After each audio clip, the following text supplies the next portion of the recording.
Good morning. Good morning. This is Donna with Sparrow Studio 7, bringing to you I Read and I Learn. Today we're talking about Genesis 18, so let's get right into reading it. The Lord appeared again to Abraham near the oak grove belonging to Mamre.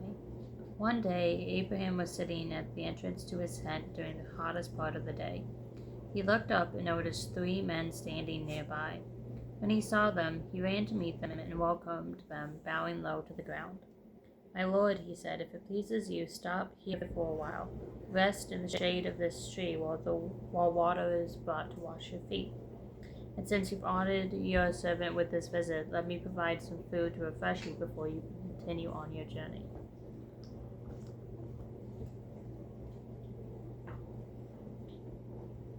"All right," they said, "do as you have said."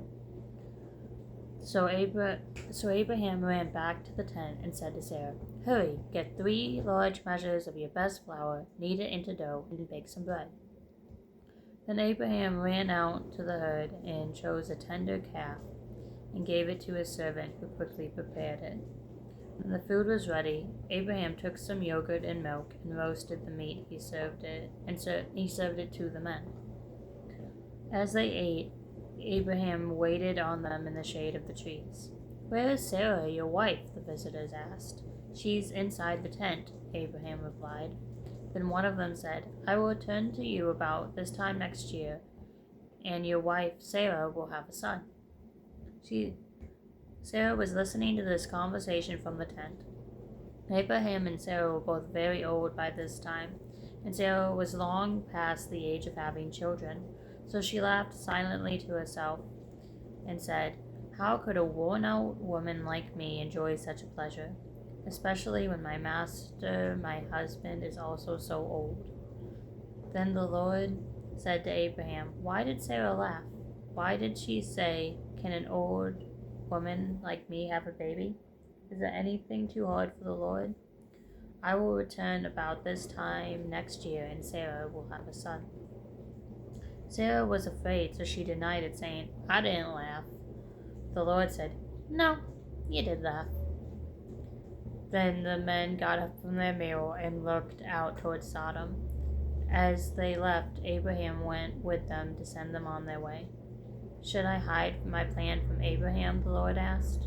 "For Abraham will certainly become a great and mighty nation, and all the nations of the earth will be blessed through him. I have singled him out so that he will direct his sons and their families to keep doing the way of the Lord by doing what is right and just. Then I will do for Abraham all the things that I have promised." So the Lord told Abraham, "I have heard a great outcry from Sodom and Gomorrah because their sin is so flagrant. I'm going down to see if their actions are as wicked as I have heard. If not, I want to know."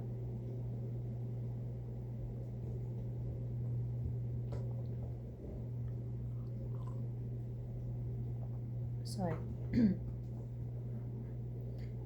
The other men turned and headed toward Sodom, but the Lord remained with Abraham. Abraham approached him and said, "Will you sweep away both the righteous and the wicked?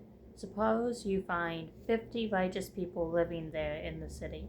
Will you sweep it away and not spare it for their sakes? Surely you wouldn't do such a thing, destroying the righteous along with the wicked. Why would you be treating the righteous and the wicked exactly the same? Surely you wouldn't do that. Should not the judge of all the earth do what is right?" And the Lord replied, "If I find 50 righteous people in Sodom, I will spare the entire city for your sake." Then Abraham spoke again. "Since I have begun, let me speak further to my Lord, even though I am but dust and ashes.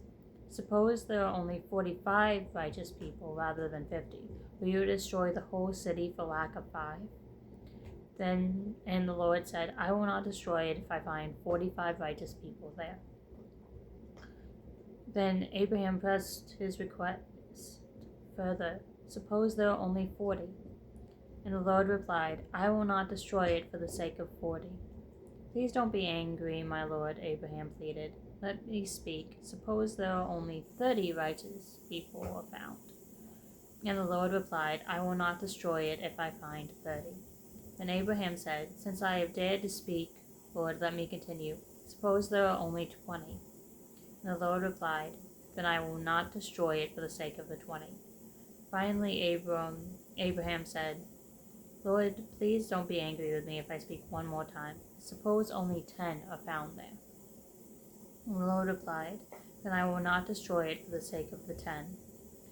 When the Lord had finished his conversation with Abraham, he went on his way, and Abraham returned to his tent. Thank you for listening. Be back in a moment with some commentary.